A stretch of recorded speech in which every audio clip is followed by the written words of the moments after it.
Reviewing the course calendar. Hello everyone, this is the second video of the series that I posted. So if you haven't watched the first video, please watch the first video, and then that way you know what you're listening for in videos 2 and 3. So this video, I'm helping you navigate the course calendar, just reviewing with you how to read the course calendar. You'll find the course calendar is the second half of our course syllabus, and you can find this document on Canvas under modules, and it's the first module selection, and you'll see that you can access the document as a Word document or as a PDF. Make sure that you've downloaded the latest version of our course syllabus and calendar. I've updated it several times already, so the most recent time that I've updated it is March 13th, 2020. So make sure you have accessed the latest one, and make sure that you've accessed the one for our class Tuesday and Thursday. We meet at 8 a.m. I just want to make sure that I've uploaded the right one. So when you're looking at the document, everything is the same under the policies for the syllabus. So our objectives are going to stay the same, our assignments will stay the same. The only thing that might change is the grade distribution.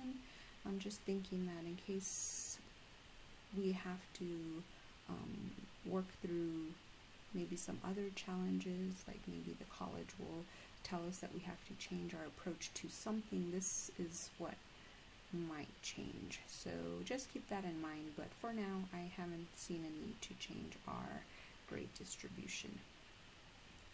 So I am scrolling down to page 8, and this is where the course calendar starts. And if you've been following the calendar for the semester, you'll notice that you have two columns. So on the left-hand side are the in-class goals and activities that we work on during our time together in class, and then on the right-hand side is the preparation that you work on in order to make sure that you meet the daily goals. So when we started the class back in January, for example, this was the homework that you had for Tuesday. So you completed these 3 bullets. You completed the diagnostic, you reviewed the syllabus, you purchased the textbook before we met on Tuesday. So you had all that prepared before we met that day. So I'm trying to keep to the same rhythm, so trying to make sure that we still meet the objectives that I had set out for you, and you still need to prepare assignments and work on making sure that you meet these goals on your own. So now there's going to be a little bit more of an overlap though, so between these two columns. Before, there was more of a distinction. You had to complete certain assignments outside of class, and then when we met in class, then that's what we talked about, or whatever work you completed in class was usually based on the readings or the short assignments that you completed outside of class. So now, because we're shifting everything online, there's not going to be much of a distinction between in class and outside of class, although I'm still looking at it in the same way a little bit. So I'll explain more of what I mean in a bit. So if you can scroll down to page 10, that's where you'll see week 11. When we come back from break on March 30th, you will start working on the class online. So by Tuesday on March 31st, you'll be expected to have completed these assignments to help you accomplish these goals. And something that I want you to keep in mind is the time that we had in class was 2 hours, and then you also took time to prepare for class outside of class. So a rule, an informal rule that we have, or an informal policy for college coursework, is that for every hour you spend in class, usually it takes about 2 to 3 hours outside of class to prepare for that 1 hour in class. So in other words, we meet for 2 hours on Tuesdays or 2 hours on Thursdays. The idea is that you've spent about 4 to 6 hours outside of class preparing for our 2-hour class. So that's kind of the formula. Every hour you spend in class, you have prepared for it outside of class with 2 hours worth of homework. So between 2 to 3 hours worth of homework. So for one course meeting, we'll say you'll have spent about 4 to 6 hours in preparation in addition to the 2 hours that you spend in class. So that means you spend about 8 to 10 hours in dedicating your time to one class meeting. So that's something that's important to keep in mind. That's something that you are going to have to schedule for your own self. And I can't stress enough how important it is to come up with a schedule that works for you. What I would suggest is that you take it week by week. So review the last weeks of class, review the workload, and try to set between 2 to 3 hours a day for our class, and that will help you meet the 8 to 10 hour time that you're going to dedicate per class period. So perhaps like on Tuesday, for example, you'll spend maybe 3 to 6 hours working on this homework here. Maybe 2, it won't take that long.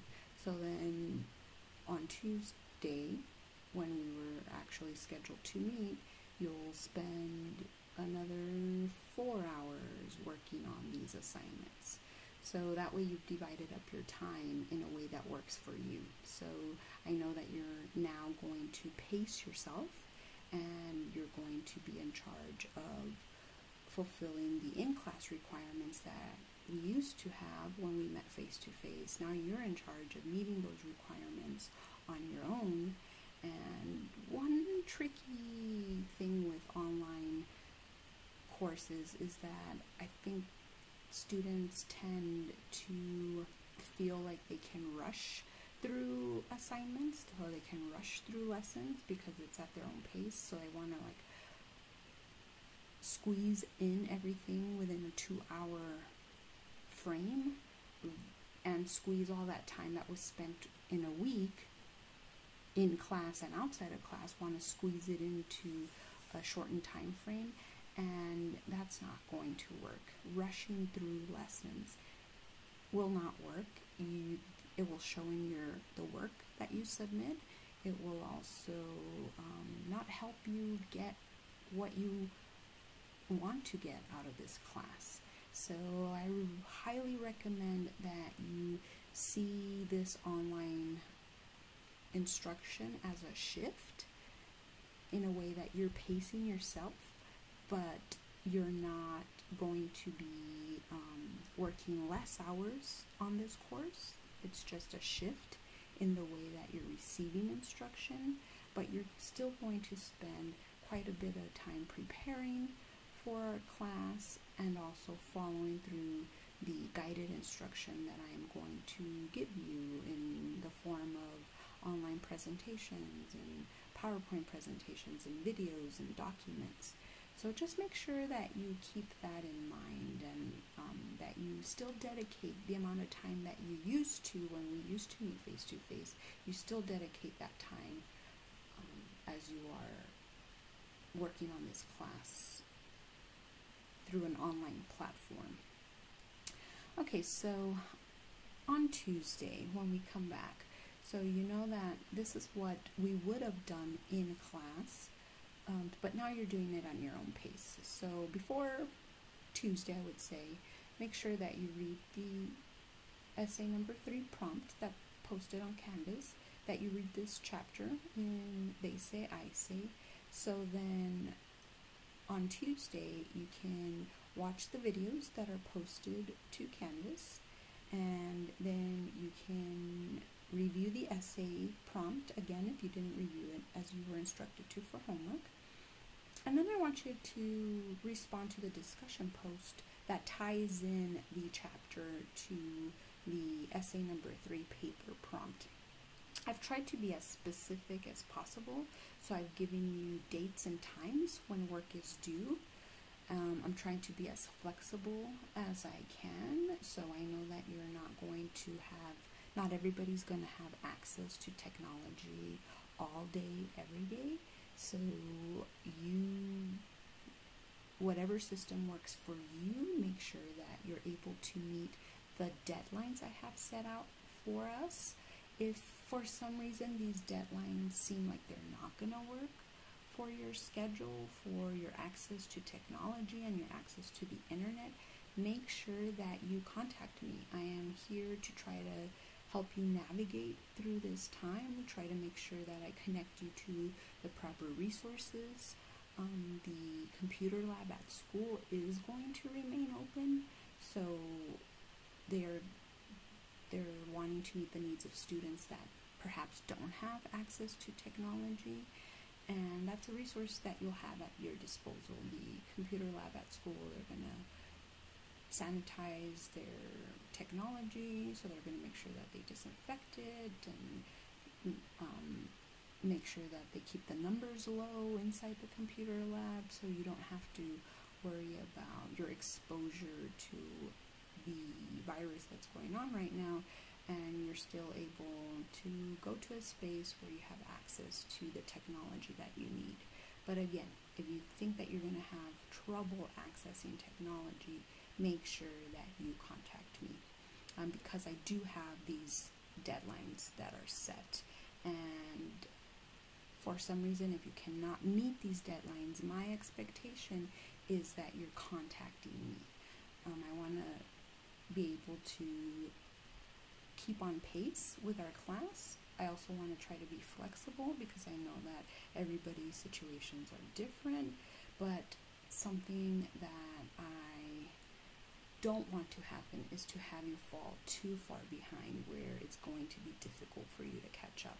So if you dedicate, I would say, 2 to 3 hours a day to our class, then you should be good. You should be on pace.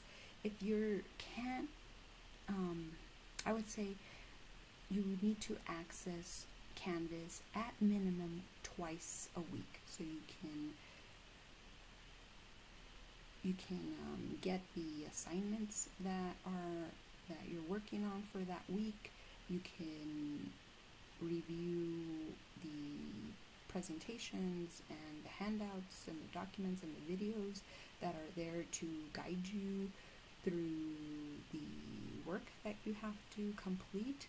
So if you can't access those, if you don't have access to Canvas at minimum twice a week, then make sure that you contact me, because that's the minimum, and I'm not even counting what you would need in order to upload your assignments, the time and the access that you need to submit your assignments. So you will have to access Canvas frequently. Anything that's bolded, so you'll notice that some bullets are bolded, some aren't. So anything that's bolded means that that activity or that assignment is due on Canvas, and anything that's in regular font means that that's something for you to review, or you to watch, or you to work on as practice to help you work on those minor assignments and the major assignments. So remember, I've tried to design the class in a way where you work on minor assignments that help you complete the major assignment. And so for the unit that's coming up, the major assignment is the next essay, the I Say essay. So that's what we're going to be talking about for the next few weeks. So that's my review for our calendar. Make sure that you've downloaded the most current copy of the calendar. Remember, you can access this calendar on Canvas. It's under modules and under the syllabus module, and there's a Word version, and then there's a PDF version. So just make sure that you have access to this and are following it, because I've designed the modules on Canvas to match up with our course calendar. So on Canvas, you're going to see when you watch video 3, the video that follows this one, you'll see that the week 11 module will have these assignments and submission boxes posted under the week 11 module. So that's how I designed it. So Canvas is supposed to match up with this course calendar. Let me know if you have any questions. I am here to help you work through these last weeks of class.